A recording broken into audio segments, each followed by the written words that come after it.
Yo te iba a pedir alguna milanesa. Pensemos. Chicos, vamos a hacer el curso de brote. Te cuento algo, tenemos una compañera que es de la presidencia de Psicología Clínica. Bien. Le viene bien a todos, ¿no? Sí. Y teníamos dos invitados más de medicina general, pero no llegaron y no se... ¿Quieren que esperemos? ¿Avisar algo? No, así que bueno, avancemos cualquier cosa me la vamos a... Bueno, como quieran. A ver, así no se retrasa, a ver. Bueno, así que bueno, hay chicos, bueno, ya lo conocen, ya todos lo conocen, como Antonella, está trabajando en el departamento de estadística. Ale es médico generalista, tiene una maestría en epidemiología, ahora está haciendo un doctorado, así que bueno, está trabajando en directo con la doctora Elena. Hola, ahí parece que estoy. Ahí está, hola, todavía está empezando. Pasar sin casa, ¿Qué tal? ¿Cómo estás? Bueno, esperamos. Esperamos un poquito. Si no, esa me la tenemos un poquito también, si querés. Por acá sí. ¿La acomodó? Bueno, ella es mi invitada, viene de División General Psicológica. ¿Cuál es tu nombre, Ana?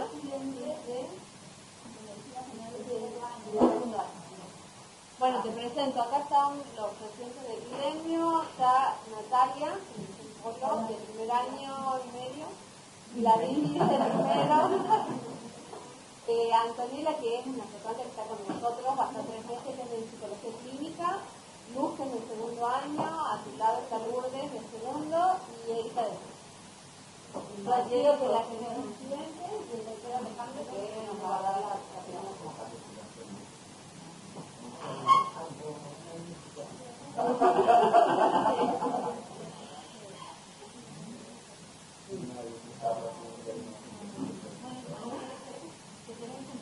Sí, espero acá. Ahora que pasa media hora y no llega. Hola, ¿cómo estás? ¿Sentate y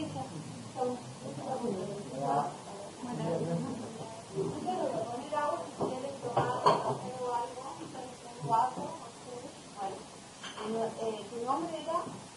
Señor Lucas Martín.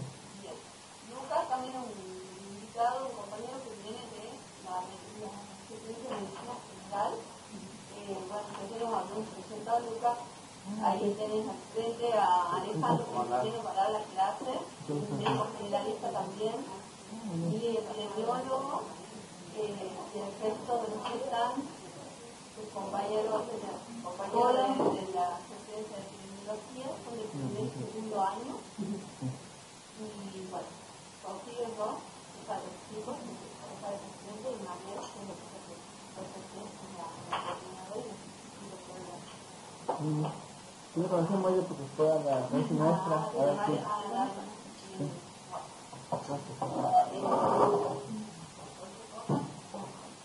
Bueno, comenzamos entonces. Vamos a ver como primeramente definir y reconocer cuando estamos en presencia de un brote epidémico. Los objetivos de la clase entonces van a ser definir los términos conceptuales y prácticos de qué es un brote. Vamos a discutir cuáles son los mecanismos usuales que se emplean para poder identificar un brote y estudiar los pasos de la investigación. Ahora, ¿qué es un brote? Tenemos como definición así que el número de casos relacionados de una enfermedad o condición de salud mayor a lo esperado. ¿Sí? Esto seguramente lo habrán visto alguna vez. La ocurrencia de una enfermedad o condición de salud en forma inusual o inesperada. Ahora nos tenemos que preguntar qué es lo que vamos a considerar nosotros como forma inusual. Y esta forma inusual puede significar que la enfermedad no estuvo nunca antes presente en el ámbito donde nosotros estamos trabajando. ¿Sí? Un ejemplo de esto, de caso inusual, por ejemplo, tenemos algunos eventos que la ocurrencia de un solo caso ya se considera un brote. ¿Sí? A ver los residentes de epidemia que están más afilados, ¿no? Por ejemplo, un ejemplo de uno. ¿No? Sarampión, ¿sí? Sarampión o un caso de poliomielitis se considera un brote ante la presencia de un solo caso, ¿sí? O botulismo. En caso de botulismo ya se considera un brote. Esto va a depender de las características de la enfermedad, de la posibilidad de propagación, de la alta tasa de letalidad que tenga ese evento, ¿sí? Van a depender de esas características. Entonces, por eso, para reportar que la forma inusual puede significar que la enfermedad no estuvo nunca antes presente en esa área hasta ese momento. Entonces, tenemos que el número inusual de casos, vamos a ver nosotros cómo podemos hacer para establecer cuándo vamos a estar en presencia, qué número es, 20, 30, 2, 5, 10. Va a estar limitado a un tiempo claramente definido, esto decimos de un conglomerado temporal, es decir, nosotros decimos de tal día, a tal fecha, o en la semana epidemiológica siempre utilizamos el término, para los chicos que son de medicina general, no sé si están familiarizados con el término de semana epidemiológica, que es una forma, un consenso a nivel internacional para que cuando nosotros decimos estamos en la semana epidemiológica 45, en todos los lugares del mundo saben de qué estamos hablando, ¿sí? Sin decir si es lunes, martes, miércoles y tal fecha. El área va a ser muy importante, o sea, un conglomerado geográfico, o sea, que estos casos estén concentrados en un determinado lugar, ¿sí? Porque nosotros, acá a nivel central, por ejemplo, lo que vemos es toda la provincia, ¿sí? Un corredor de toda la provincia. Nosotros en el corredor de toda la provincia puede ser que no detectemos ningún brote, pero si hacemos un corredor por áreas programáticas, quizás podemos decir que en el área programática centro y en el área programática este ya vamos a ver los corredores endémicos, los chicos sí están familiarizados, ustedes quizás no. Con el corredor endémico nosotros podemos decir, bueno, a nivel provincial no observamos que esté en la zona epidémica, pero cuando lo tenemos desagregado por área programática, vemos que esos están concentrados geográficamente en determinados lugares de la provincia, ¿sí?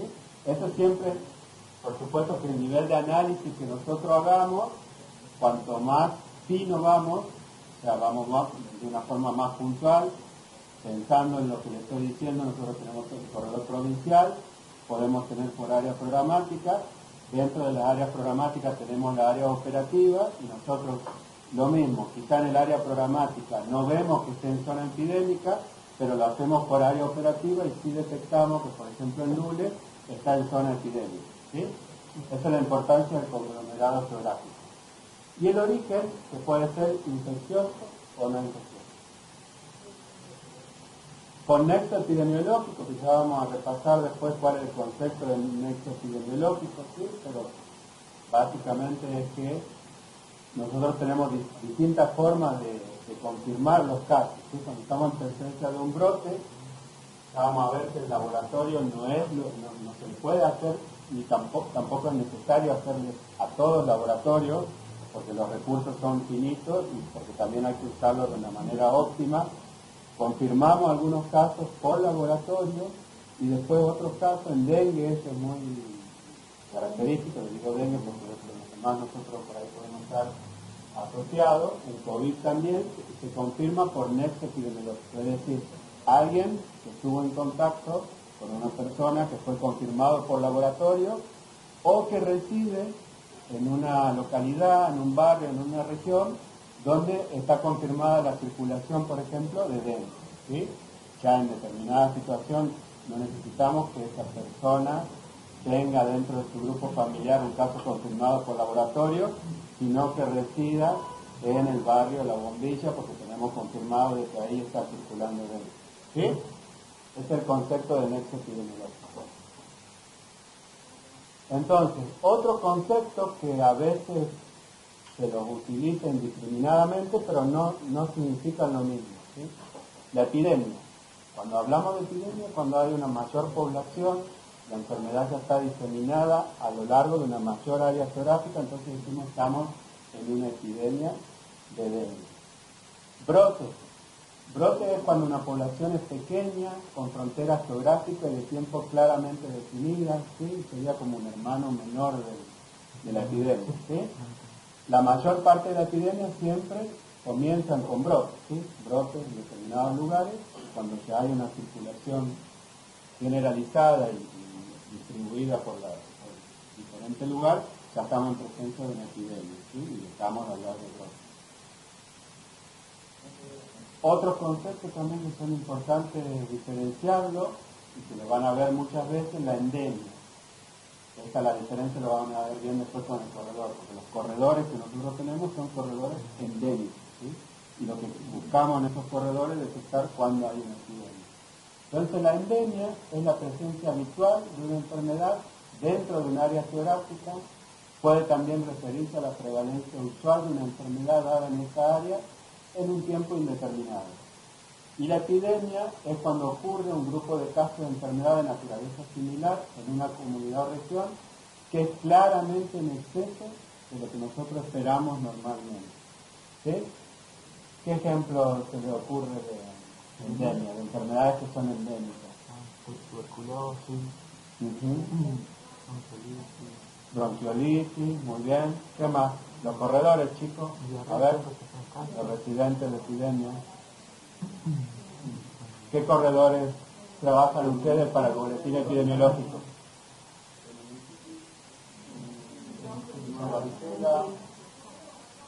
Diarrea, ¿sí?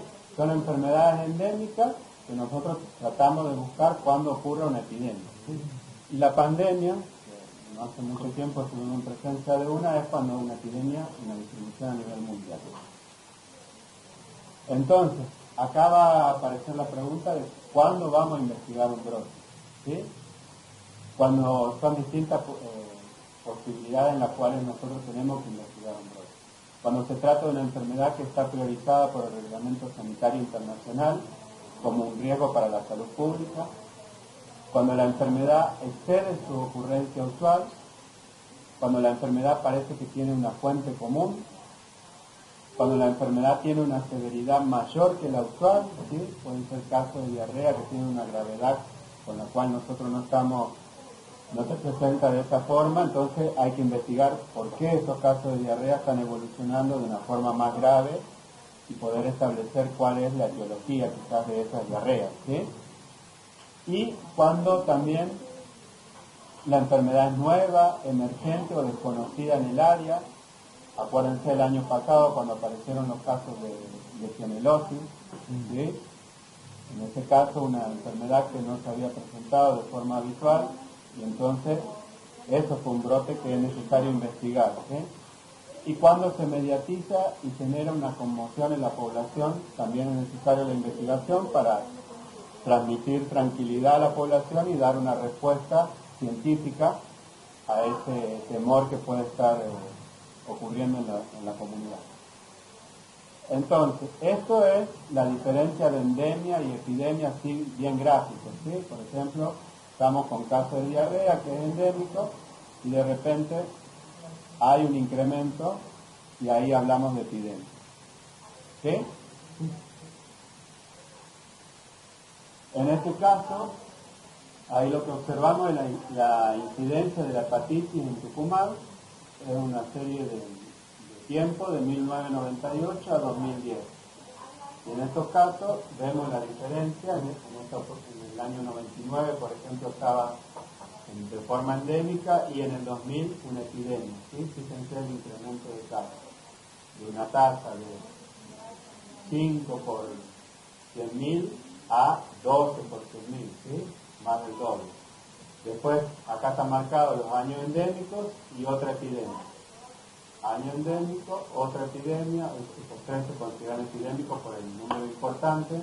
Acá tenemos un hito, que nosotros llamamos hito cuando hay alguna medida sanitaria, en este caso la introducción de la vacuna, a partir del año 2005, y cómo se ve a partir de esa medida de salud pública, cómo bajaron los casos, ¿sí? A partir de la introducción de la vacuna. Entonces, ¿cuáles son las distintas estrategias que tiene que tener un sistema de salud para poder sospechar y detectar el brote, ¿sí? La idea es que no nos enteremos nosotros por los medios, que aparezca la gente reclamando en un determinado barrio de que hay muchos casos de diarrea y que nadie hace nada, que el Ciprosa no hace nada, que nadie, ¿sí? Que epidemiología no está haciendo nada. Entonces, para esto es el monitoreo diario de los datos de vigilancia epidemiológica, la guardia epidemiológica, ¿sí? Lo que estábamos hablando recién de los corredores, ¿sí? Que semanalmente se van actualizando esos corredores, que tienen 2 semanas de retraso por el circuito que tiene la consolidación de la información, la notificación, pero es una herramienta útil porque me va a permitir a mí monitorear qué está ocurriendo con los casos de diarrea, con los casos de bronquiolitis, con los casos de neumonía, con los casos de meningitis virales, con los casos de meningitis bacteriana y las diferentes patologías que estén bajo vigilancia. ¿Sí? Entonces, la observación es propia del personal de salud, ¿sí? Un médico se puede comunicar, le puede decir al jefe de área operativa, mire doctor, estoy teniendo muchos casos de neumonía, me parecen raros porque son pacientes jóvenes, con él tuve que mandar a que se interne porque evolucionó de forma tórpida en 48 horas, se le había indicado un sistema antibiótico empírico, habitual, pero evolucionó, vi 2 casos, me parece raro porque están internados, están graves, están en un respirador. Bueno, es una situación donde se puede plantear que se investigue, bueno, qué están pasando con los cuadros respiratorios, ver dónde están internados esos 2 pacientes, si tienen factores de riesgo que puedan de alguna manera fundamentar por qué han tenido esa evolución, si hay una identificación del germen, porque todo esto va generando temor y ruido en la población, ¿sí? Sí, mi primo sano, no tenía nada y está internado, está en terapia, está con respirador y bueno, en el peor de los casos se fallece, ¿sí? Imagínense una persona joven, sin factores de riesgo, que fallece por un cuadro respiratorio, eso genera un ruido importante en la población y por eso se investiga. ¿Estamos? El informe de pacientes o personas relacionadas con ellos, que nosotros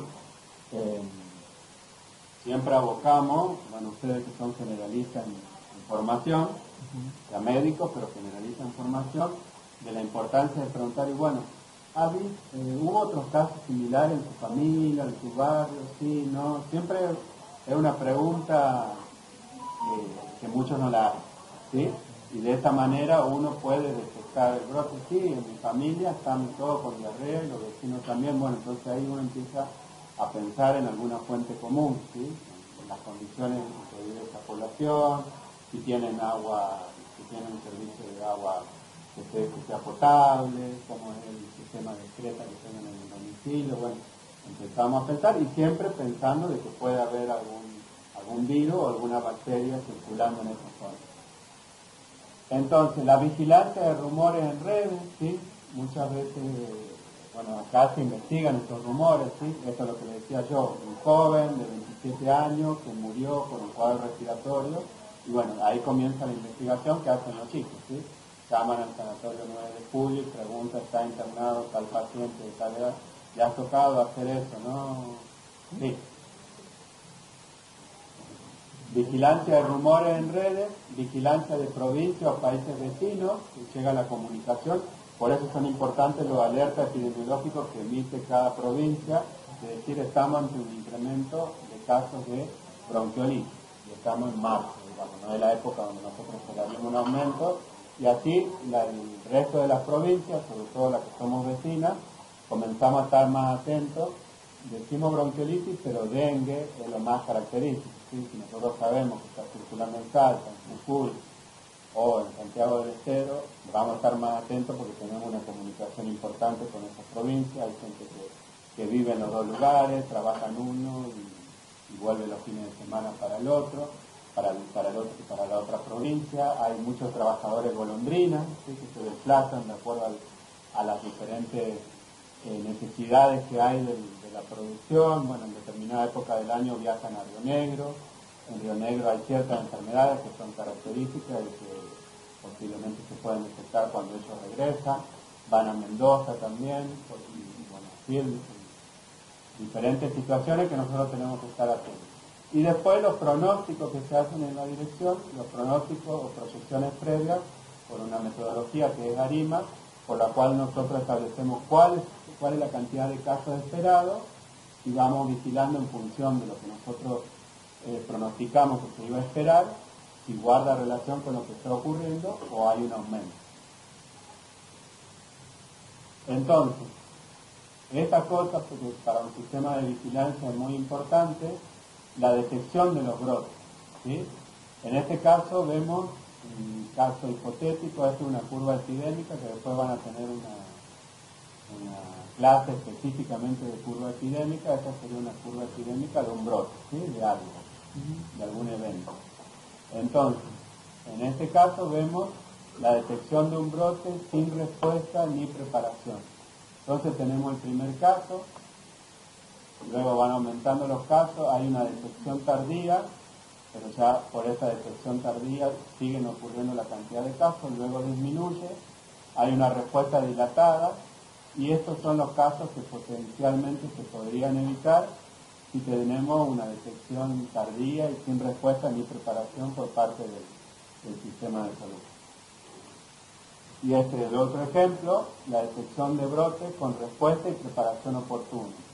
Es decir, tenemos el primer caso, que son detectados, ocurren luego otros casos, hay una respuesta rápida, y de esta manera, fíjense ahí la diferencia, lo que está en amarillo son los casos que hipotéticamente se podrían evitar, cuando no hay una respuesta y no hay preparación, y lo que podríamos evitar si nosotros tenemos una detección temprana y una respuesta rápida ante la ocurrencia de los casos.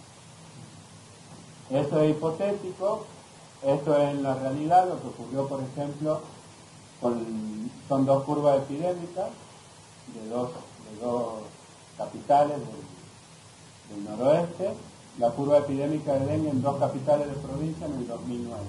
Y este sería un ejemplo de tardía detección del brote, o sea, debutaron ya con 180 casos, ¿sí? Y bueno, esta fue la tasa que tuvieron, fue de 420 por 10.000. Otro ejemplo, donde hay una detección oportuna, y fíjense que estamos hablando de dengue, y esto es la importancia de los primeros casos que son importados, ¿sí? Los casos importados. Por eso es que se hacen todas las acciones con salud ambiental ante la detección de un caso sospechoso. En realidad se realizan las acciones, pero después si se termina confirmando ese caso, tiene antecedentes de viaje, se hace la búsqueda y se van detectando.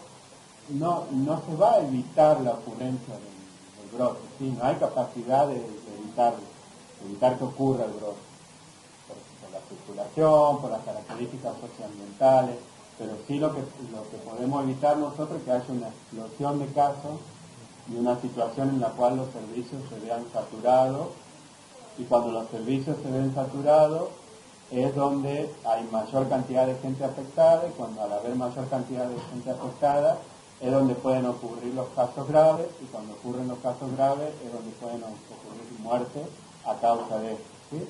Que las muertes son totalmente evitables, ¿sí? Totalmente evitables porque la detección oportuna, los signos de alarma que se le da al paciente, la consulta ante esos signos puede evitar la ocurrencia del óbito.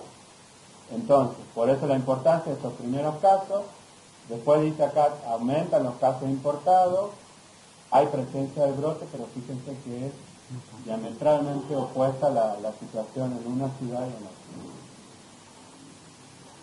Entonces, llegamos a este punto que es uno de los puntos clave y que es fundamental, esto que, sobre todo para los que son residentes de epidemia, tener anotado esto en un cuaderno, en formato digital, en algún lugar, porque al momento que uno tiene que salir a investigar un brote, no se le tiene que escapar nada de estos puntos, ¿sí? Y teniendo esto, se puede llevar 15 minutos, esto anotarlo en menos, si escriben rápido.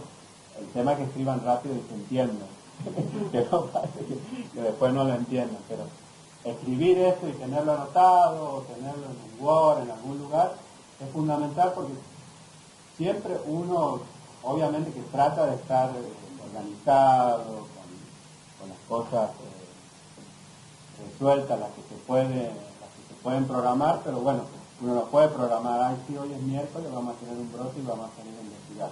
Ocurre un viernes, generalmente, al mediodía, a la tarde, en el mejor de los casos, ¿sí? Si no sábado o domingo, y dicen, bueno, Vladimir, vas a ir con tal médico a investigar un brote en la escuela de policía. ¿Sí? Ajá. ¿Qué va a hacer Vladimir? Y va a revisar esto que va a tener anotado, ¿sí? Lo va a tener anotado en algún lado, y pedir mis consejos, si no lo pedí, no lo va a tener anotado. Y son los pasos que a mí me van a servir para ordenar y para que no se nos escape nada, porque ¿qué pasa? Estamos hablando de una escuela de policía, pero por ejemplo, que es en un restaurante donde hubo una fiesta, ahora que vienen las celebraciones de fin de año, distintas reuniones, lo que sea, dicen, bueno, en tal restaurante, las personas que concurrieron el viernes, tuvieron una cena y a las 4 o 5 horas empezaron algunas a estar con vómitos, con diarrea, y entonces el sábado a la mañana, Vladimir, que está de guardia, lo llaman y le dicen, Vladimir, ahí está, tenés que ir a investigar con la policía, que también está de guardia, y alguien más, ¿sí? Que va de apoyo al equipo. Entonces, generalmente cuando pasa esto, sobre todo el dueño del restaurante o los dueños van a estar preocupados, digamos, por la situación. Y entonces es una oportunidad única donde uno realmente, si toma las muestras que son necesarias, si actúa de forma adecuada, y ya pasa el tiempo, ya se asesora, ya no aparece nada de los alimentos, no tenemos. Pero si uno va, cuanto antes va, hay más posibilidad de rescatar, por ejemplo, los alimentos que consumieron. Entonces uno tiene que saber, bueno, de estas muestras que van a ver después viendo la parte del laboratorio, cuáles son las muestras que yo necesito, cómo tengo que conservar esas muestras, a los pacientes, qué le vamos a pedir, un análisis de sangre, o es necesario, si tienen diarrea, vamos a pedir un copro cultivo, o un examen fresco. Bueno, uno tiene que tener en claro, obviamente no van a saber qué es lo que hay que hacer ante cada dosis, pero ya orientando, decir, sí, vamos a necesitar tomar muestra, bueno, voy a necesitar esta muestra, entonces, la voy a llamar a Caro Molina, a ver qué me dice, cómo vamos a conservar la muestra, esto, qué cosas necesitamos. ¿Sí? Uno va más preparado y está organizado para saber qué es lo que tiene que hacer. Entonces, el primer punto, estos puntos están así puestos simplemente para ordenar, pero no es que primero tiene que hacer el 1, el 2, el 3, el 4. O sea, están interrelacionados, y ya lo vamos a ir viendo. El primer punto es confirmar la ocurrencia del brote. Es decir, que nosotros verifiquemos el diagnóstico. Por eso lo importante del laboratorio, ¿sí? Para nosotros poder verificar el diagnóstico, vamos a apoyarnos mucho del laboratorio.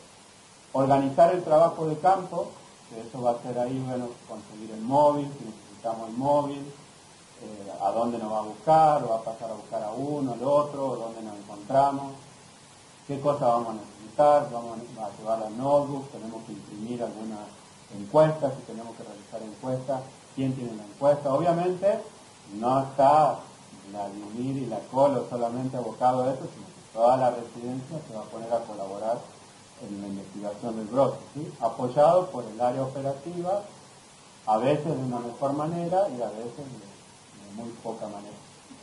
Depende del área operativa, del compromiso que tenga quien esté a cargo en ese lugar, o que consiga gente que acompañe, a veces nos acompañan, a veces no, pero hay que ir a dar respuesta a este proceso. Establecer una definición operacional de casos, que eso vamos a verlo también particularmente en la siguiente clase sobre definición de casos.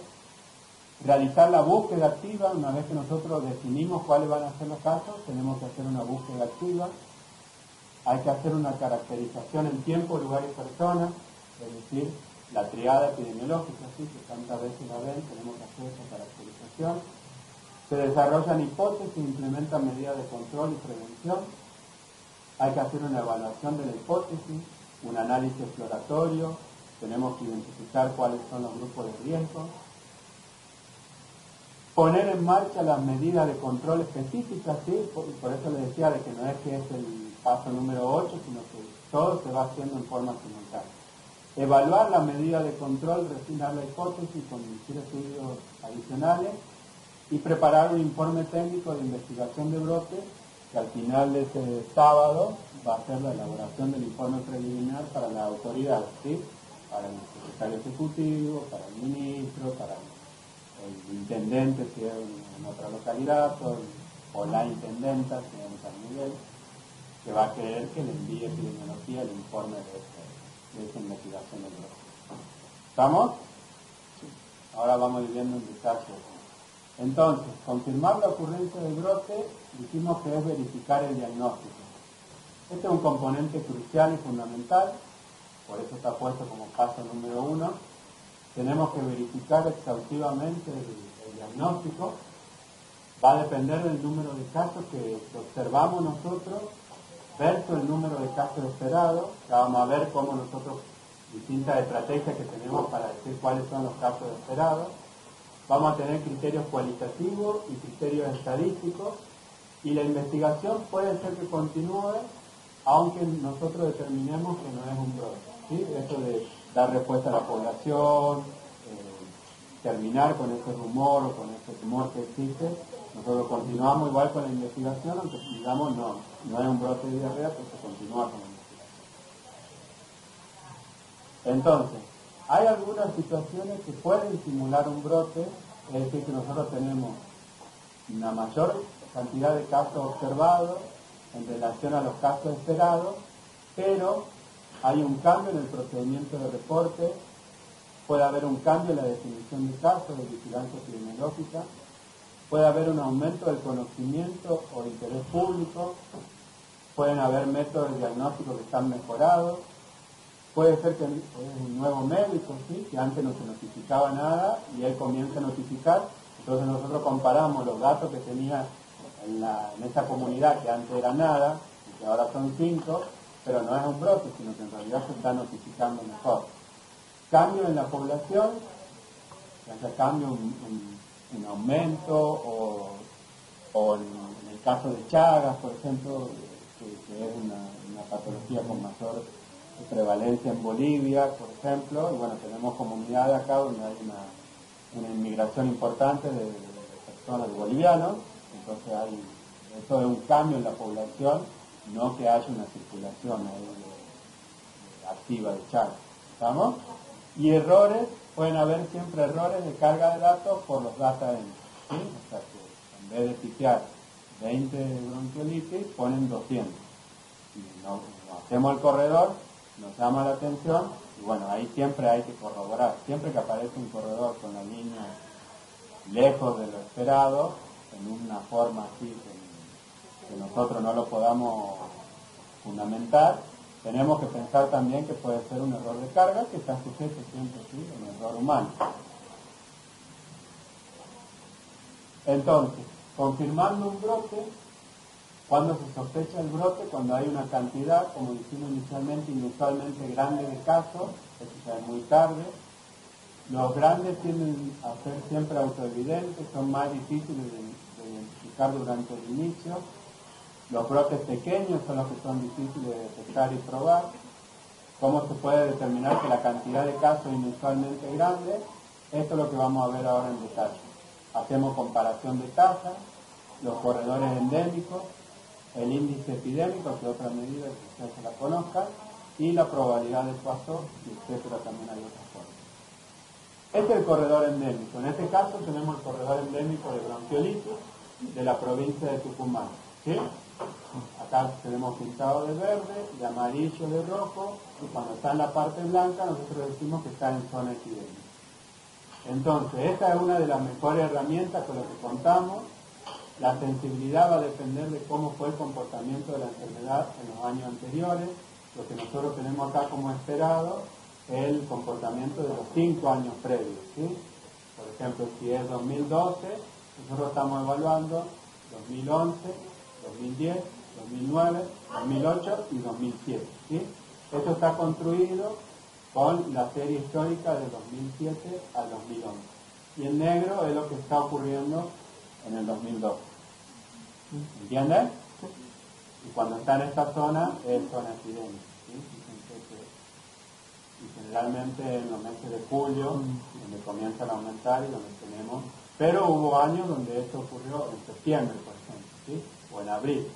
Comportamiento típico, pero fue a nivel nacional. ¿Por qué? Porque los virus comenzaron a circular antes en esa población, en toda la población. ¿Estamos?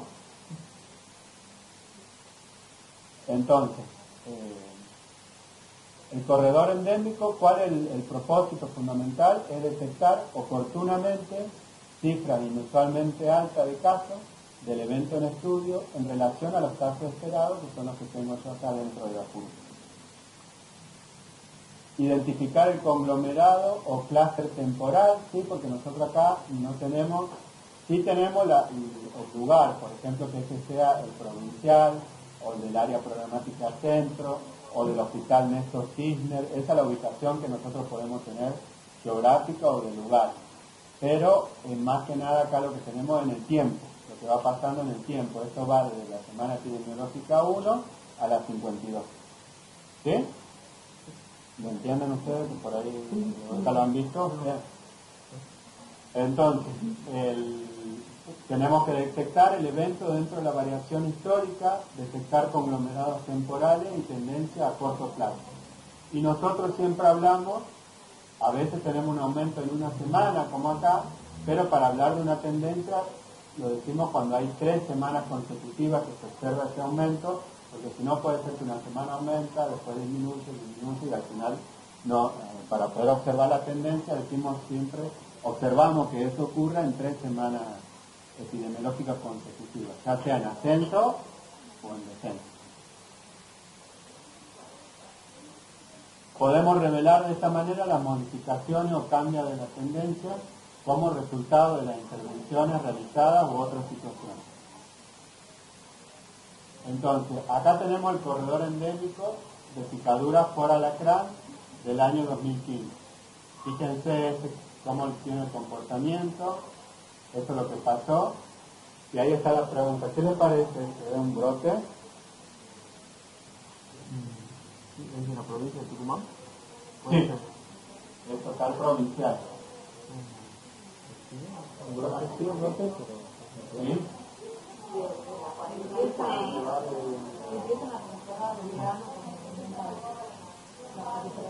Pero es un brote.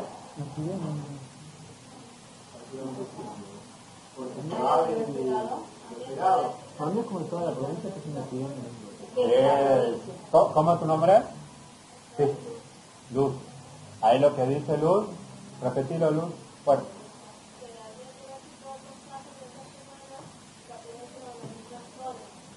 Exacto. Acá nosotros estamos viendo a nivel provincial, y si bien hay un aumento de casos, no podemos hablar de brote porque no sabemos si están asociados espacialmente estos casos o geográficamente, o sea, que pertenecen a una comunidad. Para eso nosotros necesitamos, por eso esto es una herramienta, no es el que me va a decir, y ya después con el avance de la clase lo vamos a ir viendo, ¿sí? Pero no es un brote. Otra forma es a través del cálculo de la diferencia relativa de los casos o de la tasa. Entonces, cuando se utilizan tasas de incidencia de una enfermedad en 2 periodos iguales, nosotros vamos a obtener una variación porcentual del riesgo de enfermar. Y esta es la fórmula, que es la tasa de ocurrido menos la tasa de esperado sobre la tasa de esperado por 100. Por ejemplo, en este caso, tenemos que la tasa en el 2018 fue de 20,4 y en el 2019 la tasa fue de 30,3. Entonces, lo ocurrido es lo del 2019, ¿sí? Lo que yo quiero comparar con el año anterior, que es 2018. Entonces, 30, hacemos la cuenta reemplazando en la fórmula lo ocurrido menos lo esperado sobre la tasa de esperado por 100. Y ahí reemplazando observamos que hay un 48% más de casos, ¿sí? De la tasa es un 48% superior a la del año anterior. Esta es la diferencia relativa que nosotros podemos calcular y lo podemos hacer, si tenemos los números, lo podemos hacer con todo. ¿Cuál es la desventaja que tiene esta incidencia acumulada? Que nosotros comparamos el periodo actual con el anterior solamente. Entonces se pueden producir errores de apreciación en el riesgo, que pueden ser por exceso o por defecto, y esto va a depender de que la enfermedad se haya presentado en el año que nosotros estamos comparando de forma epidémica o no. Entonces, puede ser también que no permita apreciar los cambios ocurridos en periodos menores de tiempo, porque nosotros acá estamos diciendo directamente del año, ¿sí? Pero no estamos viendo mes a mes o semana epidemiológica a semana epidemiológica. Entonces, no permite apreciar los cambios ocurridos en periodos menores de tiempo cuando se comparan datos anuales o mensuales y pueden quedar enmascarados en el acumulado, ¿sí? Lo mismo que pasa cuando nosotros vemos a nivel provincial, podemos enmascarar situaciones que ocurren en área programática, o en área operativa o en una localidad determinada. ¿Estamos? Otra forma de nosotros poder establecer si estamos en un número inusual de casos es el índice epidémico.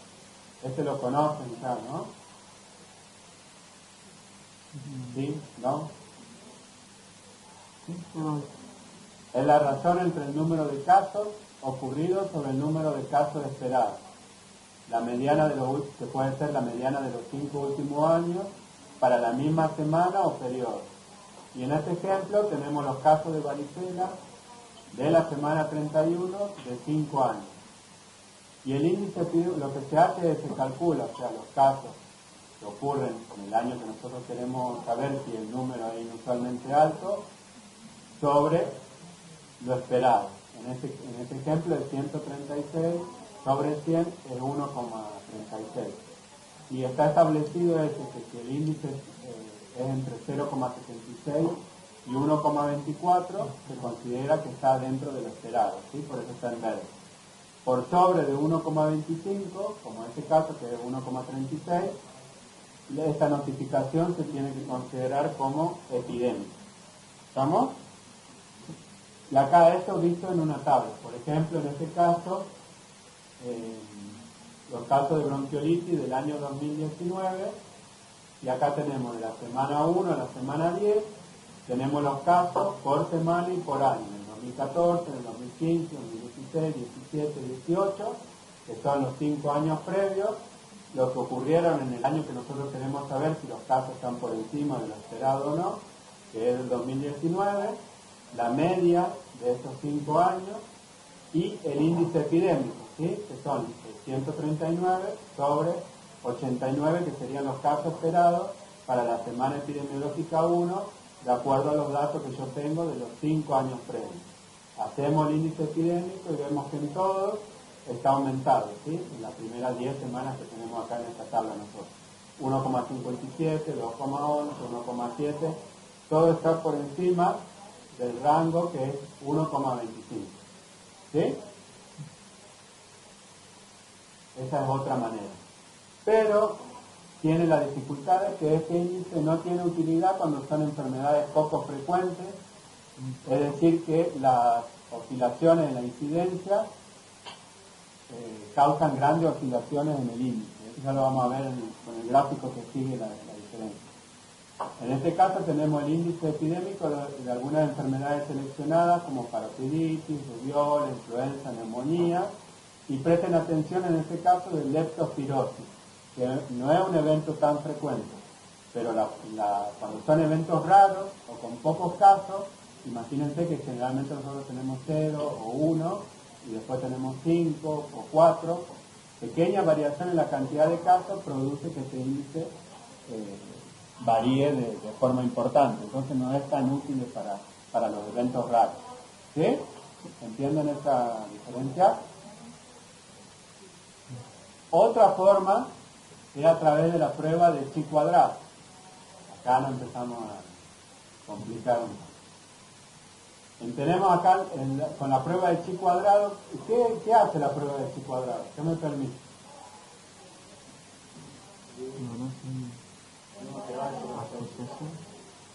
¿No llegaron con esa estadística? ¿Ninguno? ¿Son R1 nomás? A ver la R2.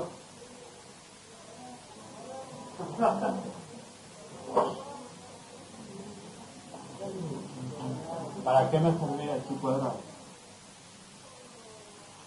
¿Para comparar qué? ¿Qué? No, Rocío, no vale que responda Rocío, ¿no? ¿Qué me permite comparar? Ya lo dijeron. Bien, que escuchar. ¿Me escucharon un poco? ¿Se escuchó? Entonces me permite, la prueba de chi cuadrado me va a permitir comparar estas proporciones que vamos a calcular acá. ¿Sí? ¿Cuáles son los datos que tenemos acá? Las diarreas en el año 2010 y en el año 2011. ¿Sí? Yo lo que quiero hacer es comparar, suponiendo que estamos en el 2011, ¿sí?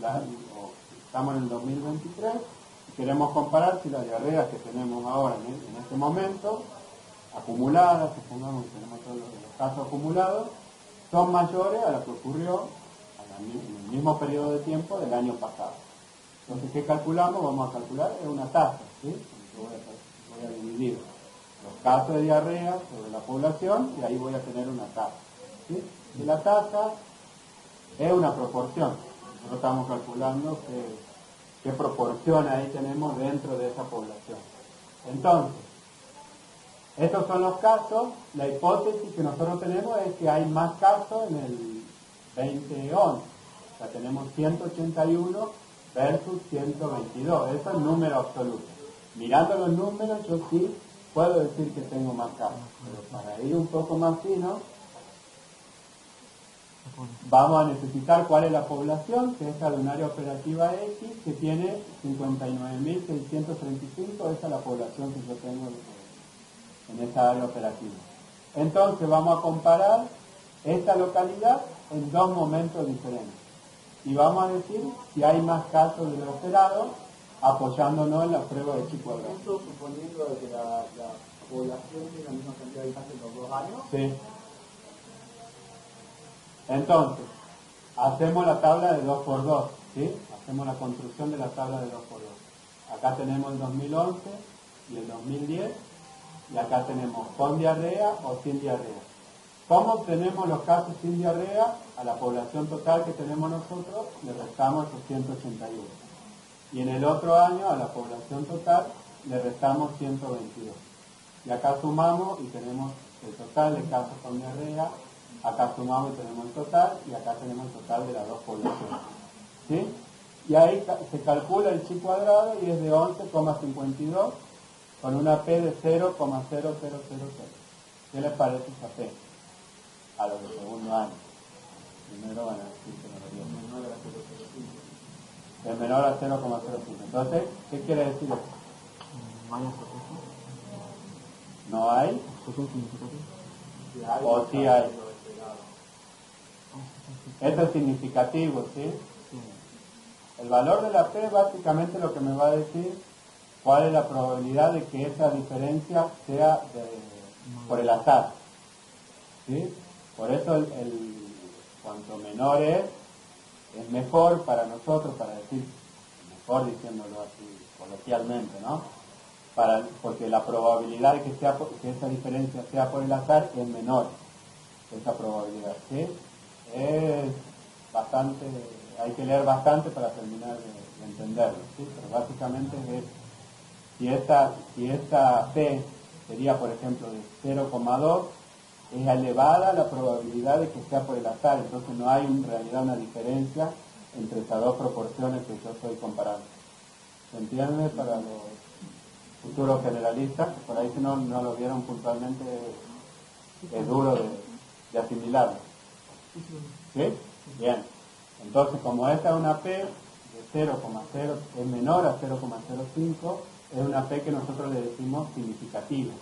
Entonces, las proporciones son diferentes. Sí, es mayor la cantidad de casos comparando esas dos tasas. Esa es la conclusión, ¿sí? Es decir, que sí hay más casos de lo esperado.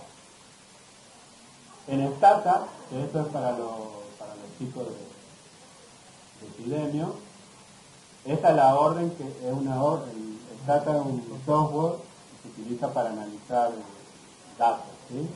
Datos estadísticos, una base de datos que vos tengas, la tenés que tener ordenada, organizada, y eso te ayuda a procesar esa información y obtener diferentes, poder hacer la descripción de los casos que vos tenés cargados en esa base, la edad que tiene, el percentilo 25, 75, diferentes, y las variables que tenga en tal porcentaje, ahí se presentaron con vómito, con diarrea, bueno, hacer un análisis estadístico de los datos que vos tenés, y ese chi cuadrado lo podemos calcular reemplazando los datos que tenemos nosotros, que son los datos estos que teníamos acá, en la tabla de 2×2, vos le colocás los datos de esta forma, colocando después de la coma el chi, que es el estadístico que vos le estás pidiendo que te arroje el Stata, y te larga esta tabla, que básicamente es la misma, ¿sí?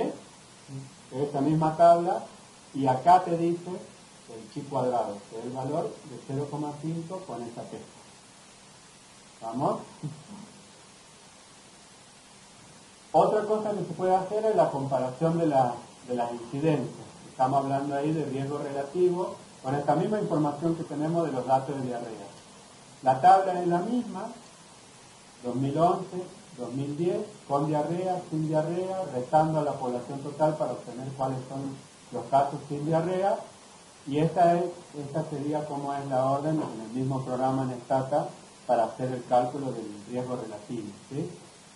CSI, esa es la orden que va adelante, luego vos colocás los datos, esos son los casos, con diarrea en el 2011, con diarrea en el 2010, la población sin diarrea del 2011, la población sin diarrea en el 2012, en el 2010, vos le colocás esos datos y te va a arrojar esta tabla. Que acá tenemos los casos y los no casos, y los expuestos y no expuestos. ¿Por qué acá te aparece expuesto 181? Porque vos el riesgo lo querés evaluar en el 2011. Entonces, supuestamente, quienes están en el 2011, los casos del 2011 son el riesgo que vos querés comparar con los casos del 2010.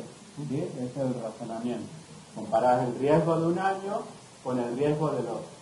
Y ese valor lo obtenés acá, que es el riesgo relativo, lo que está en rojo. ¿Sí? No entiendo por qué los no expuestos del año anterior, ponele, es 122 y son otros casos también. No entiendo por qué uno considera expuesto y no expuesto. ¿Cuál? No. Hay dice caso 181 y 122. Uno para 181 es expuesto y para 122 no es expuesto. ¿Por qué los 122 son no expuestos y son Por lo que yo le decía recién, acá lo que vos querés, tu riesgo sería el año 2011. Ese es el riesgo. Lo del 2011. Y lo del no riesgo son los del 2010. O sea, vos no estás comparando el caso en sí, sino el año. Tu exposición sería el año. Entonces, ¿quiénes estuvieron expuestos al año 2011? Los casos que tenés acá en el 2011. Y los no expuestos son los del 2010.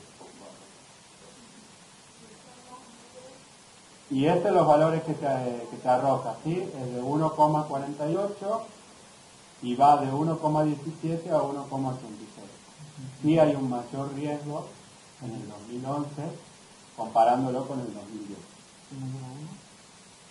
Es mayor a 1, exacto, y no incluye al 1, o sea, no es 0,9 a 1,8, ¿sí? Porque si ahí si incluyera el 1, es una diferencia que se considera que no es significativa. Es mayor a 1. ¿Entienden eso? ¿Sí? Va de 1,17 a 1,8. Y el chi cuadrado, fíjese que es el mismo que cuando nosotros le pedimos en la prueba del chi cuadrado. También te lo informa de esta forma como 11,52 con una P significativa. Otra de las formas en la cual nosotros podemos, acuérdense que dijimos que para los casos raros, el índice epidémico perdía la utilidad porque pequeñas variaciones producían una modificación en el índice epidémico. ¿Qué es la probabilidad de Poisson? Que es lo que tenemos acá en esta tabla. acá en la última columna, que esa probabilidad, lo que nosotros acá tenemos es lo ocurrido, lo queremos comparar sobre lo esperado, si esa diferencia es significativa o no. ¿Sí? Y lo hacemos a través de la probabilidad de Poisson. Y en este caso, nosotros tenemos los valores de 0,08, 0,1, 0,2 y 0,22. La utilidad de Poisson es que puede ser útil para eventos de baja frecuencia. Vamos a ver acá con un caso hipotético. Tenemos que los esperados, por ejemplo, son 3. Nosotros hicimos la media geométrica o la mediana o de diferente manera, nosotros calculamos cuáles son los esperados. Y decimos que los casos esperados son 3. Pero ocurrieron 7. Y nosotros queremos saber si esos 7 son diferentes y si esa diferencia es significativa en relación a los 3 que son los que ocurrieron. Acá tenemos el cálculo, esta es la probabilidad de que si hubieran ocurrido 0, si esa diferencia sería significativa de acuerdo a la probabilidad de Poisson, porque es menor a 0,05. ¿Sí? Si ocurre 1, si ocurren 2, si ocurren 3, 4, 5, hasta 6, el 6 está ahí en el límite porque es 0,0504, esa diferencia no sería significativa. Y a partir de 7, que es el número en que en realidad nosotros tenemos, que ocurrieron 7, vemos que sí esa diferencia es significativa, porque la P que me da ahí es de 0,02, y fíjense que a medida que aumentan los casos, es decir, aumentan esos casos y se alejan más de lo esperado, ¿sí? Los esperados son 3, 7 es más que 3, 8 es mucho más grande que 3, 9 también, pero para no decir que es más grande y buscar un valor que tenga significancia estadística, se calcula la distribución de probabilidad de Poisson y vemos que esa diferencia es significativa. Y esa significancia, si bien nosotros no la consideramos, siempre evaluamos el punto de corte, si es mayor o menor a 0,05, ¿sí? No si es 0,9. Generalmente cuando uno escribe el artículo científico no lo pone a este valor así preciso, sino dice que es menor a 0,05. ¿Se entiende esto? Esto es un poco más complejo, pero creo que se lo expliqué para que lo entiendan. ¿Sí? Bien. Eso va a ser útil entonces cuando son eventos más raros, de menor frecuencia, como leptospirosis, cantavirus. Bueno, tenemos algunos eventos que no hay una notificación semanal, por suerte, digamos, sino que ocurren cada tanto. El leptospirosis mismo también es un evento frecuente, por eso vieron cuando calculamos el índice epidémico, no me sirve porque siempre me va a dar un índice epidémico alto. Tiene mayor utilidad este tipo de herramientas como es la distribución de probabilidad de Poisson. Acá vemos otro ejemplo donde también es más marcada esa diferencia. Nosotros hacemos el cálculo de lo esperado, que son 4, pero ocurrieron 14. Y fíjense la P de 0,0001 y lo mismo, el mismo razonamiento. Si ocurrieran un caso, fíjense, el mismo número, acá, si ocurren 4, fíjense que es el que tiene una P más grande. Es lo que yo les decía, cuando la P es mayor, quiere decir que la probabilidad que esta diferencia sea por el azar es mayor. Entonces no me sirve a mí para decir de que realmente hay un mayor número de casos, ¿sí? Acá cuando son los mismos números, fíjense que es el que tiene la P más grande, sí, después el de 5 también. No. Estos son los dos que tienen la P más grande, son 3 y 4, que son los que están más cerca del 4. Y cuanto mayor, la P más chica, indica que los casos no ocurrieron por el azar. Claro, sí. Ya partiendo desde 8, ya vamos a tener una diferencia que es significativa. Por supuesto que no hay que hacer una veneración al valor de la P. Muchas veces las diferencias pueden ser que no sea significativa, pero sí tiene importancia desde el punto de vista sanitario, ¿sí? Nosotros siempre decimos que no hay que hacer veneración a la P y decir no, porque la P no es significativa, no importa. no hay diferencia, entonces no hacemos nada. Hay que analizar el ¿Sí? contexto. Hay que analizar el contexto y tener, es una herramienta más que nosotros la vamos a mencionar y sí, queda más lindo decir que la P es significativa. Pero, por ejemplo, si hablamos de leptospirosis y nosotros esperábamos 4 casos, pero tenemos 6 casos, sí hay que estar atentos que puede estar pasando, digamos, porque hay una mayor ocurrencia de casos, que no es significativa la diferencia, pero sí hay que hacer algo, digamos, por lo menos investigar y ver las situaciones, porque las características de esos 6 casos, ¿sí? Si ocurrieron al mismo lugar, si realizan alguna actividad laboral o deportiva determinada, y en función de eso uno hace las recomendaciones para que en lugar de 6 no tengamos después 20 casos. ¿Sí? Y esto para hacerlo, este se puede calcular con el Excel. Es una función del Excel, que uno la busca, la encuentra, la función de Poisson, y tiene que reemplazar los valores que pide, como todas las funciones que me va a pedir que yo reemplace los valores. Caso ocurrido, que es la X, ahí por ejemplo nosotros tenemos 5 casos. Casos esperados son 11, y se pone después de la coma, en realidad en el Excel te va apareciendo por la ventana y tenés que reemplazarlo. ¿Sí? Ponemos 5, ponemos 11, de falso, y de esa manera me va... ¿El falso ese que está poniendo en la función? ¿Cómo? ¿Qué indica el falso? El falso es la orden que vos tenés que dar a la función para que te arroje la probabilidad, que te arroje el Poisson, ese resultado. Siempre tenés que ponerle falso. Siempre tenés que poner falso para que te dé el Poisson. Entonces, los casos esperados pueden estimarse mediante diversas técnicas. O sea, estos casos esperados yo los puedo hacer por promedio, por mediana, por la media geométrica de los últimos 5 años. Y por eso ponemos 11. ¿Sí? Hipotéticamente acá, de acuerdo a los 5 años que nosotros evaluamos, son 11 los esperados. Y 5 lo que ocurrieron, y ahí yo le pido que me calcule a ver si la diferencia es importante. En este caso, la diferencia, ¿qué les parece? Es significativa, ¿sí? Pero es menos, porque nosotros tenemos menos, porque la diferencia puede ser significativa, para mal, entre comillas, o para bien, ¿sí? Para mal sería que tengamos más casos, porque tenemos que hacer. Para bien es que tengamos menos casos, es decir, bueno, se hicieron la medida preventiva adecuada, de una inmunoprevenible, es decir, bueno, que son efectivas las coberturas que tenemos de esta inmunoprevenible, por eso se evitaron los casos de parotiditis, diferentes. Claro, sí, lo de parotiditis es por la vacuna.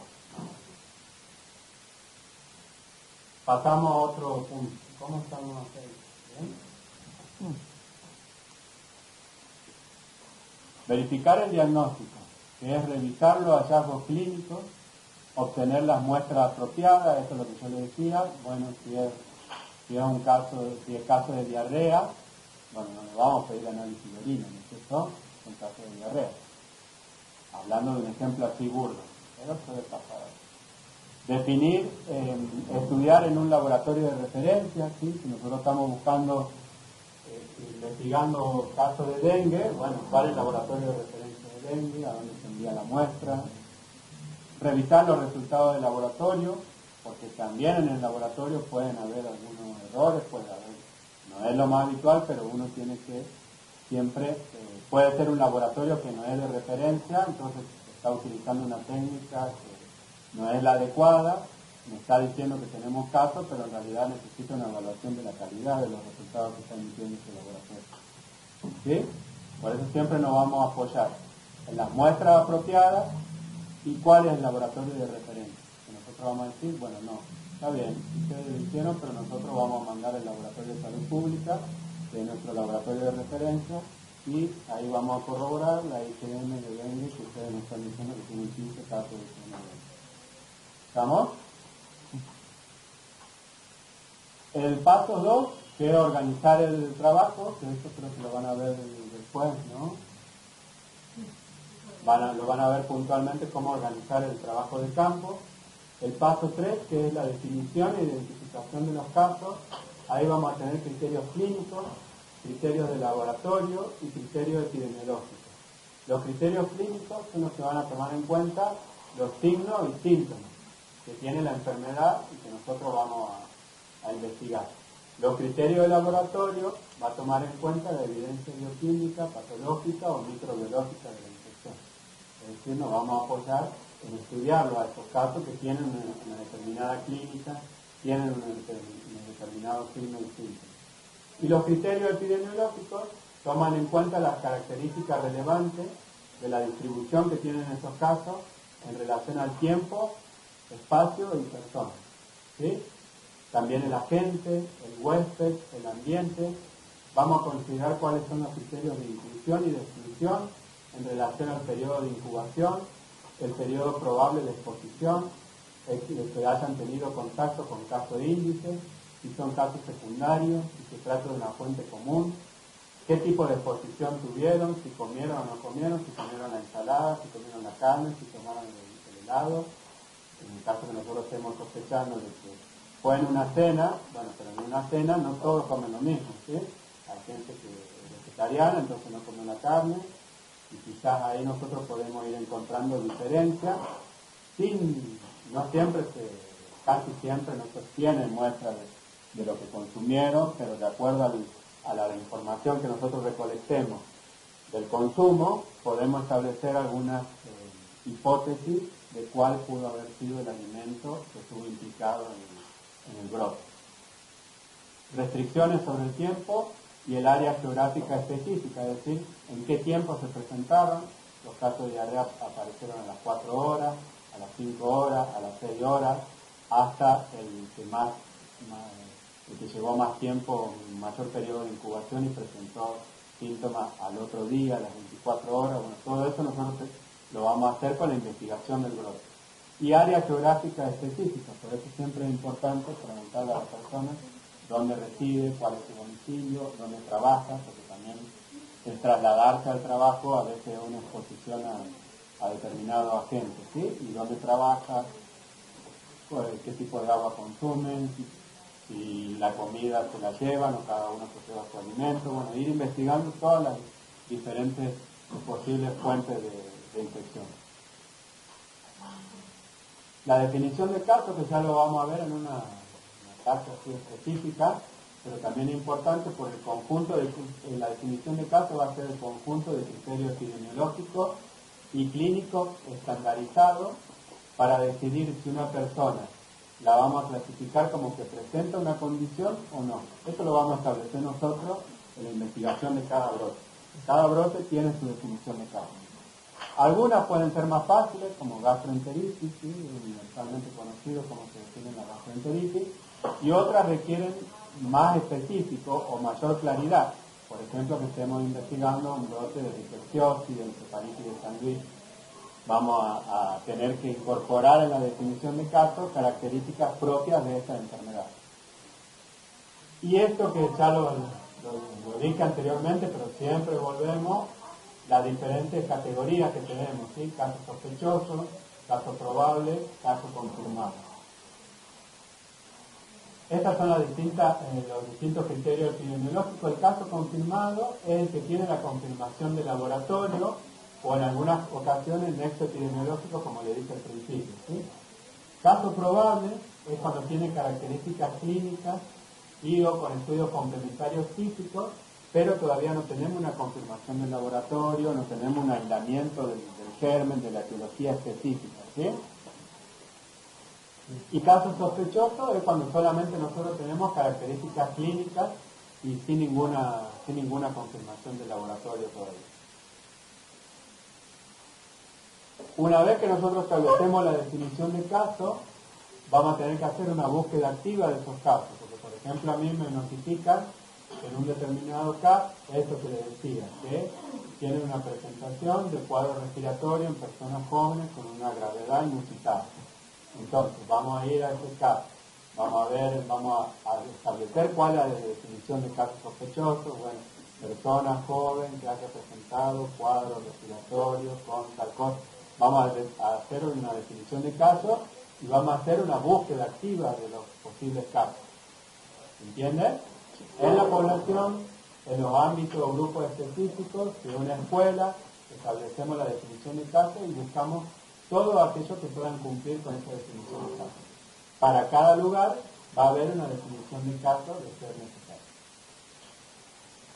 Una vez que tenemos los casos, tenemos que caracterizar en tiempo, lugar y persona. Caracterizar el brote por persona, lugar y tiempo.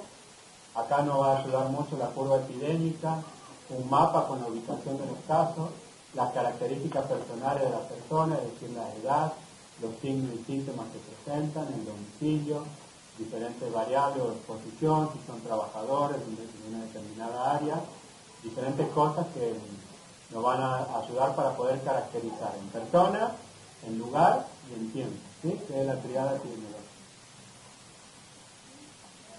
El paso 6, que es desarrollar la hipótesis e implementar medidas de control y prevención.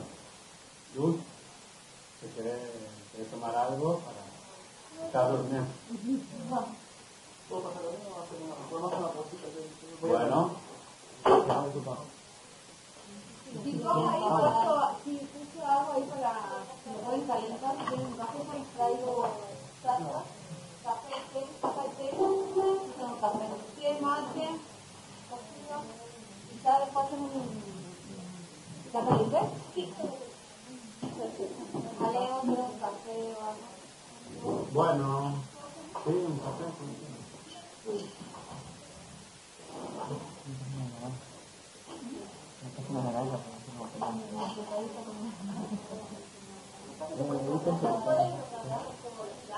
Sí, hay que hacerlo.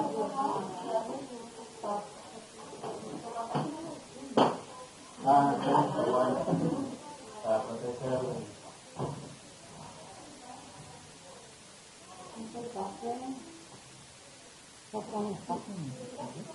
Yo tengo.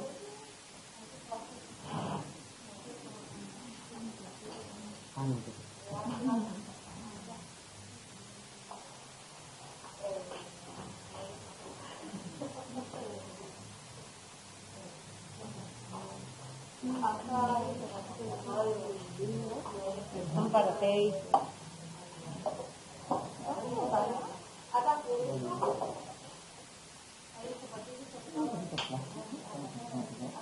La cosa son esas plásticas, solo el canal. ¿Café?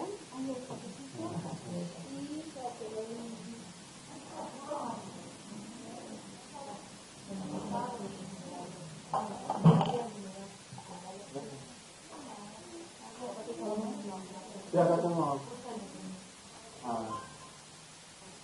¿Tienen agua acá?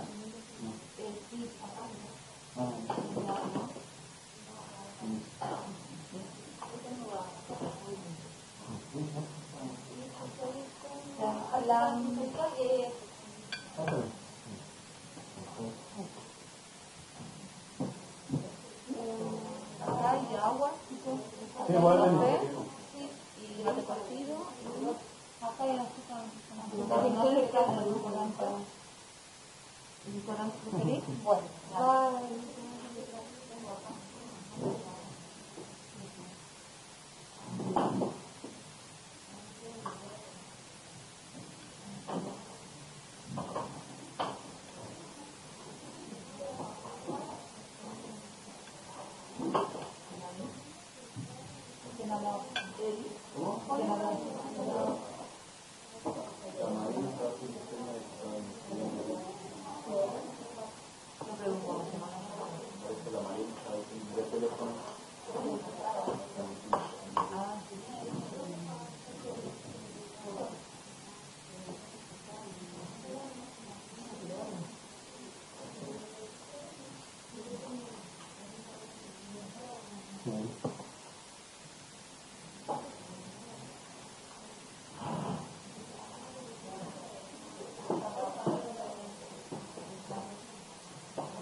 ¿Eso ha pasado todo para el menú?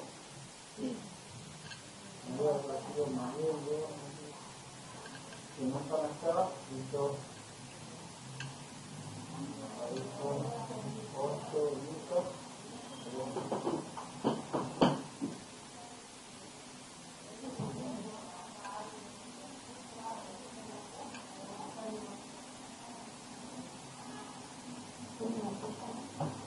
No, y ya seguimos. Tranquilo. Este es curso de rebote, chicos. Más rápido. No, no termina.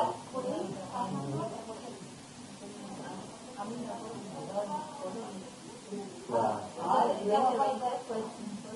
Yo tengo una foto de la Fernández que está poniendo para Con pierde.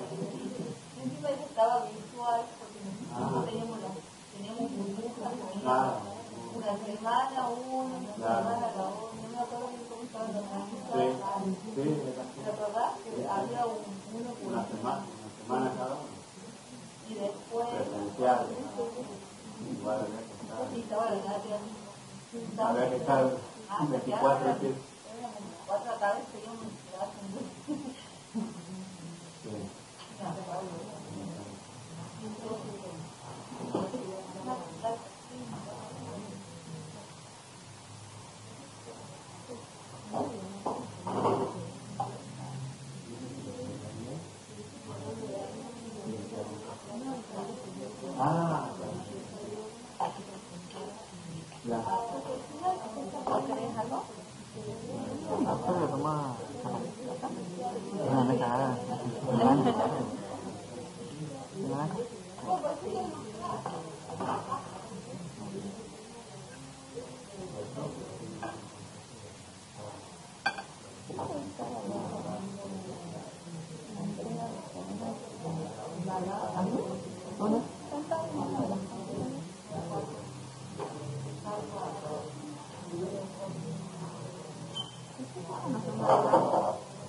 ¿Estamos todos? ¿Ya? ¿Sí? Bueno, sigamos. Entonces, llegamos ahora hasta el paso 6, que es desarrollar la hipótesis e implementar medidas de control y prevención. Entonces, ¿qué buscamos con esto? Como les dije, esto es a los fines de tener una metodología y de tener un orden, pero no es que lo seguimos paso 1, paso 2, paso 3, se va haciendo todo en forma simultánea. Entonces, el paso 6, lo de desarrollar la hipótesis e implementar la medida de control y prevención, tienen que ver que no me olvide de identificar cuál puede ser la fuente de contagio, las vías y modos de transmisión que tenga el brote que estoy investigando, cuál es el agente sospechoso o sospechado, como dice acá, cuáles son las exposiciones que causaron la enfermedad, ¿sí? Y como les digo, desde el principio siempre hay que implementar las medidas de higiene y bioseguridad estándar.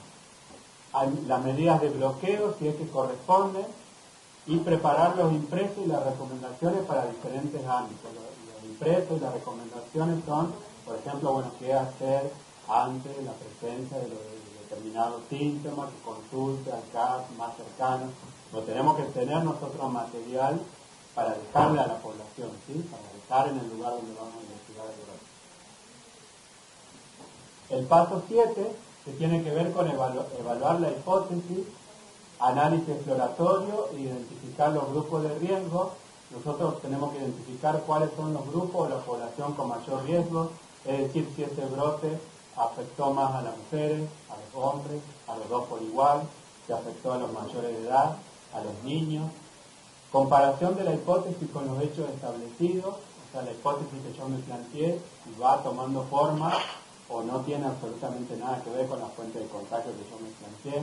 Sí, puede ser que nosotros digamos, bueno, la fuente de contacto pudo haber sido el agua, mandamos a estudiar el agua y el agua está perfectamente potable, ¿no tiene? Entonces tenemos que buscar por otro lado.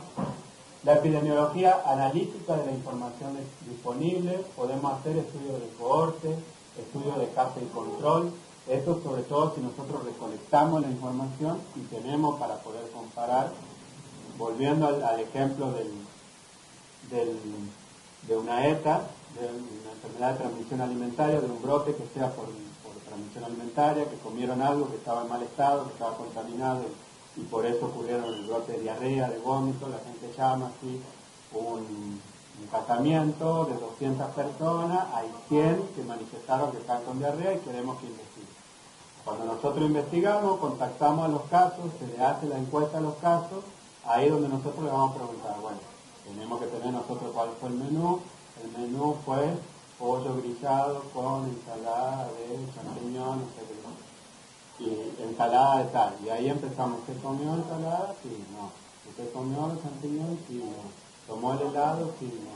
Y ahí nosotros después podemos establecer, bueno, hacemos el análisis estadístico, otro mundo, digamos, para hacer el análisis, y ahí podemos establecer, sí, acá por el análisis que yo hago, evaluando la exposición de los que comieron helado, el riesgo es 10 veces en relación a los que no comieron. Entonces podemos decir que con una determinada implicancia estadística podemos establecer que el alimento probable de la ocurrencia del brote fue el helado.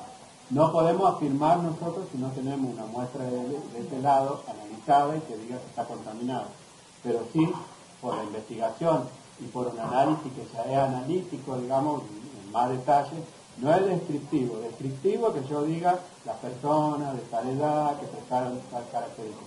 Analítico cuando ya hago chi cuadrados, probabilidad de Poisson, hacemos diferentes valoración entre la exposición a un determinado riesgo que nosotros queremos evaluar y considerar si estuvo implicado en ese brote. ¿Sí? Reunión de expertos, es decir, nos juntamos, llamamos un infectólogo, ¿qué le parece a usted, doctor? ¿Es característica esta presentación? Sí, yo fui a un congreso, donde pasó tal cosa. Esa es la importancia de que nosotros siempre vamos a contactar, ¿sí? Estamos en presencia de casos de enfermedad respiratoria que nosotros sospechamos que es de origen bacteriano o viral, vamos a tener algún infectólogo o infectóloga que consultemos y que nos apoyemos y sería un experto para que nos ayude a la investigación de este brote. El paso 8, que son ejecutar las medidas específicas, es decir, si hay una medicación, si hay un tratamiento, hay que darle el tratamiento a las personas para que no tengan una evolución tórpida y no ocurran casos graves. Si hay quimioprofilaxis, ¿sí? Por ejemplo, hay ciertos casos de meningitis bacteriana, como hemófilus, que requieren tratamiento quimioprofilaxis, que es el tratamiento antibiótico para prevenir la ocurrencia de meningitis en los que estuvieron en contacto con ese paciente. Por ejemplo, que estemos estudiando el posible brote de meningitis en una escuela, ¿sí? Nosotros tenemos el aislamiento del germen y decimos sí, es hemófilo, hay que controlar los esquemas de vacunación de los chicos y lo que corresponde a hacer la quimioprofilaxis. Si tenemos vacunas, implementar vacunas o sueros, aislamiento domiciliario si corresponde, ¿sí? En la mayoría de los casos sí corresponde esto, ¿sí? Acuérdense de COVID, al paciente se le recomendaba, en realidad se le exigía que permanezcan en el domicilio hasta cierta cantidad de días para evitar la ocurrencia de más casos, ¿sí? Y que evite el contacto con otros familiares. En el caso del sospechoso de dengue también se le pide lo mismo, que utilice repelente, que se mantenga aislado hasta tanto tengamos la confirmación de ese diagnóstico. Medidas de bioseguridad, el lavado de manos, el aislamiento, no estar en contacto con las secreciones de ese paciente. Clausura de fuentes sospechadas, si es un restaurante, bueno, con esto nos vamos a apoyar con bromatología, con diferentes áreas, con fiscalización sanitaria para poder avanzar en algunas medidas que nosotros, si bien tenemos poder de policía, bueno, muchas veces eso se ve dificultado en el contexto donde nos estamos manejando, ¿sí? Entonces eso se va a hacer en forma colaborativa y se va a ir decidiendo también junto con las autoridades cuáles son las medidas pertinentes. Si nosotros de epidemiología le decimos sí, acá hay la mayor chance que es, y lo correspondiente sería que hay que clausurar, bueno, el ministro o el secretario ejecutivo se reunirá con quien corresponda para decirle, miren muchachos, esto es así, la mejor medida es esto, y bueno, esto siempre teniendo en cuenta que después están las cuestiones legales, es decir, acá vino el Citoco, me clausuró el local y no tenía nada que ver lo que la comida que se vendía acá. O sea, los chorizos míos no eran los sonó mal los chorizos míos. Los chorizos de mi local no eran los que correspondían al brote que ustedes están diciendo, que estaba contaminado, diferentes cosas. Entonces tenemos que estar apoyados nosotros siempre y ubicarnos también en nuestro rol, ¿sí? Nuestro rol específico como epidemiólogo, es decir, informar a las autoridades y ellos tomarán las decisiones que no siempre están 100% fundamentadas en cuestiones técnicas científicas, sino que tienen que ver cuestiones económicas, cuestiones sociales, cuestiones políticas, que ya bien lo sabrán que tienen mucho que ver. Y sobre todo, si se conoce el agente desde el principio, empezar por este paso y proteger sobre todo a los trabajadores de la salud, ¿sí? Es una cuestión clave, digamos, la recomendación a los trabajadores de la salud.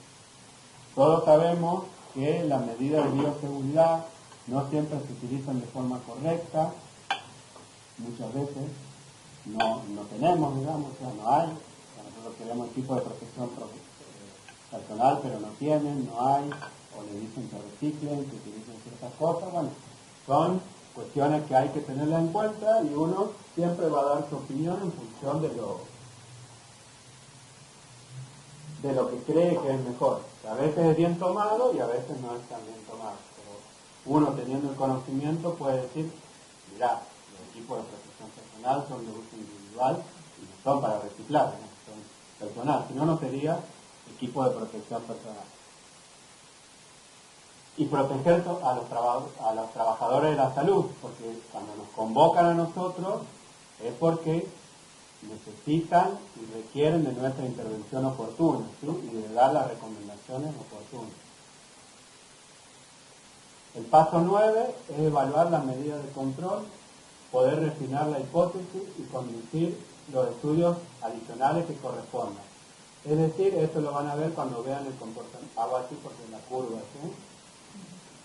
Evaluar el comportamiento de la curva epidémica. O sea, ustedes ya van a ver que las características que tiene la curva epidémica después de ir determinando si hay una fuente común, si hay una transmisión ya de persona a persona, si hay una situación en la cual ya hay una circulación masiva y bueno, siempre hay cosas para hacer, pero bueno, es más difícil poder contener la situación de este brote.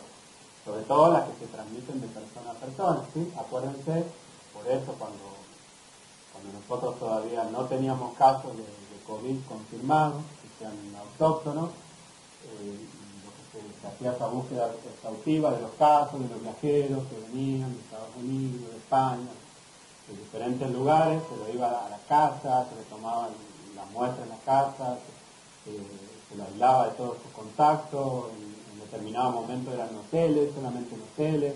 Lo que le decía de los trabajadores golondrina, ellos estaban en determinadas escuelas, se iba, se lo entrevistaba ahí, se los hisopaba para ver si alguno había casos, si algunos inicialmente si estaban en presencia eran COVID confirmados, se los derivaba al hospital para que se interne, y bueno, después el COVID se fue convirtiendo en lo que es hoy, que ya nadie tiene miedo, ¿no es cierto? Pero al principio, como no se sabía cuál era el comportamiento que podía tener, son estas medidas que uno toma inicialmente y que son importantes, ¿sí? Para el alumno. Es decir, nadie tenía como objetivo, ni en ningún lugar del mundo pudo ocurrir eso de decir, no, nosotros no tuvimos caso, sino estar organizados, tener una programación, ver en qué hospitales se van a internar los casos graves, cuál va a ser el circuito de derivación de los pacientes, cuáles son las necesidades que se tienen, las necesidades en internación, en médicos, en enfermeros, en kinesiólogos, en respiradores, todas medidas que se van tomando en función de la información que nosotros les procesemos y se las demos a las autoridades, ¿sí? examinar las curvas con diferentes criterios variables, evaluar la distribución geográfica, ahí nos podemos apoyar de los sistemas informáticos de georreferenciación para ver si los casos, eso es lo que vimos de los casos de alacranismo, si estaban concentrados todos en un determinado lugar o están en toda la provincia, entonces decimos, no, esto no es un brote, sino que hay un aumento en la cantidad de casos. ¿Por qué? Porque hace calor, los alacranes salen, pican, la gente se expone, está menos protegida, no están calzados, hay que reforzar la recomendación a la población y por eso siempre alguien sale diciendo, bueno, le recomendamos a la gente que revise el calzado, que si va a entrar a algún lugar, tenga en cuenta de que puede haber presencia de estos seres vivos y que eventualmente pueden tener una picadura. Detectar. Sí, una consulta ahí con esta curva epidemiológica o corredor endémico. Sí. No endémico, pero entonces no era un brote, había que vigilar la zona, la ciudad, todo, Claro. el departamento para ver si era un brote. Entonces estaba bien distribuido, era una epidemia, porque era fuera de la línea de alarma. O sea, la idea de generarle la pregunta en eso es sobre todo para decirle que uno no utiliza una sola herramienta para decir estamos en brote, ¿sí? En este caso estábamos viendo un corredor endémico. La endemia es, ¿te acordás de los casos que ocurren durante todo el tiempo? Y epidemia cuando de repente suben, se aumentan. Ahí por este corredor endémico nosotros sí detectamos que subieron. Pero como le había dicho Luz, son los casos que aumentan, generalmente cuando hay un incremento, una elevación de la temperatura, ocurren más esos episodios porque los bichos salen, digamos, también a buscar el alimento y hay un aumento de la cantidad de casos, pero no es un brote porque esos casos no están relacionados, no hay una relación. Y vos decís que hay un brote cuando tiene que haber una relación, los casos están no solo en el tiempo, ahí lo que nosotros vemos que hay un aumento en el tiempo, pero espacialmente, geográficamente, en relación con el domicilio, el lugar donde vive la persona, no estaban relacionados, estaban distribuidos. Ahora, si vos analizáis todos esos casos, son de determinado barrio, ahí sí decís, no, ahí estamos teniendo un brote. yo necesitaría más información para saber si es un nombre que me piden, que saber Claro, sí, necesitas más información. No te podés apoyar solamente en un corredor.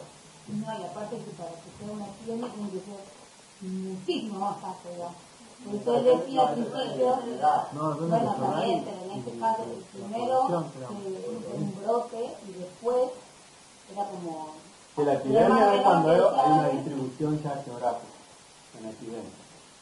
He escuchado en algún momento que salen y dicen, bueno, estamos en epidemia de bronquiolitis. Ya hay una cantidad de casos. Está por encima de lo esperado, hay circulación del virus sincicial respiratorio, entonces aumentan los casos y es una epidemia. Brote es como algo más circunscrito. Vos podés decir, tenemos un brote de dengue en Aguilar, porque fueron, investigaron y los casos estaban circunscritos ahí. Después, en el tiempo sí, van a ocurrir en otras localidades y vos decís, no, acá es una epidemia en Tucumán el dengue porque ya hay una...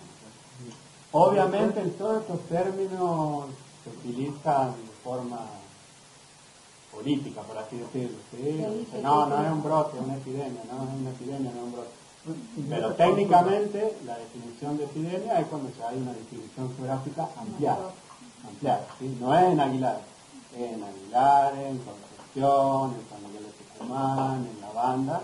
Y bueno, no puede decir que tiene un brote en La Banda, en Aguilar, es una epidemia. Yo justamente había entendido que toda epidemia comienza con un brote, pero ahí decía muchas veces, ¿hay una excepción donde una epidemia no comienza con un brote? No, sí, siempre empieza, nada más que los grandes brotes, es difícil detectarlo al comienzo, cuando está la epidemia es difícil detectarlo al comienzo, pero depende del evento, digamos, la patología. Por ejemplo, bronquiolitis, diarrea, esas cosas son vigiladas periódicamente. Es más fácil, entre comillas, de poder detectarlo, pero por ejemplo, nosotros habíamos tenido una situación en el 2016 que decían que en un área operativa, había una ocurrencia de casos de erupción. La gente se brotaba, ¿no? no sabían qué era, se investigó, se pidió dengue, se pidió Zika también, porque había comenzado la situación a nivel de Brasil, que notificó la ocurrencia de la microcefalia en los recién nacidos por Zika. Entonces estaba la posibilidad de que ocurra, digamos, la gente viaja. Esto es lo que yo le digo, no hay un sistema de salud infalible que evite que ocurra enfermedades, no existe eso, digamos, una burbuja. Las situaciones de viaje, de traslado, la movilidad que hay, bueno, lo habrán visto con COVID, digamos, como impresionante, como día a día iba aumentando la circulación y la distribución a nivel mundial. Entonces, bueno, ¿no? Y justo había una capacitación que era habíamos hecho por enfermedades, por la leptospirosis, Hanta, digamos, enfermedades similares que nosotros queríamos vigilar y aumentar la sensibilidad, y vino gente del Malbrán, del Instituto Malbrán y de Pergamino. Nosotros lo habíamos convocado para que capaciten a nuestro equipo de salud. Y dice, che, ¿por qué no le piden orina? Porque fíjense que en la orina, en Zika. Bueno, se estudiaron esos pacientes y evidentemente era un brote de Zika en esa situación. Nosotros habíamos estudiado dengue, habíamos estudiado chikungunya, habíamos estudiado Zika, pero por suero era negativo porque tiene esta característica del virus de Zika que no lo encontramos por ahí en dengue. Depende de la determinación, ¿sí? No es lo mismo hacer un NF1, un IgM o el aislamiento viral. O sea, es otra clase. Pero se estudió, claro, eso es la importancia de hablar con los expertos. Fíjense, también nosotros después teníamos nuestra crítica, ¿no? O sea, que sabían esto, porque no hicieron una circular a todo el país diciendo, estudiemos la muestra de orina. Pero bueno, son cosas que pasan y van a seguir pasando. Es decir, seguramente una o 2 semanas después no íbamos a tener el diagnóstico, pero quizá lo podríamos haber tenido antes. De todas maneras, la situación ya venía ocurriendo hace un tiempo. Se detectó y bueno, se hizo todo lo que correspondía hacer en ese momento. ¿Verdad? ¿Quedó un poco más claro lo que confundí? No, sí. Entonces, esa es la importancia de evaluar la distribución geográfica, detectar las ondas epidémicas, eso es lo que vimos en hepatitis, ¿sí? Cuando antes de la implementación de la vacuna, cada 2 o 3 años es endémico, pero había una epidemia, cada 2 volvía a ocurrir la epidemia. Revisar la hipótesis previa y diseñar nuevas líneas de investigación, ¿sí? Que pueden surgir a partir de la investigación del brote. Y el paso número 10 que es preparar un informe técnico de la investigación del brote, los informes técnicos preliminares, finales, según los formatos requeridos, el informe técnico que es para las autoridades y los organismos internacionales, eso que yo le decía, el ministro va a decir, bueno, ¿qué pasó en esa escuela? La ministra no me mandaste el informe todavía, ¿qué pasa? El informe técnico para las autoridades, un PowerPoint para las autoridades de salud y distintos ámbitos, y un paper para la comunidad científica que también se puede preparar.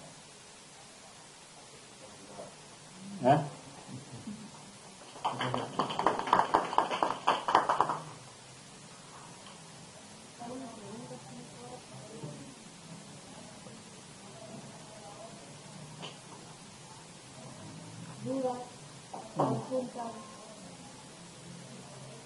Acá está la otra. Lamentablemente sigo con otra.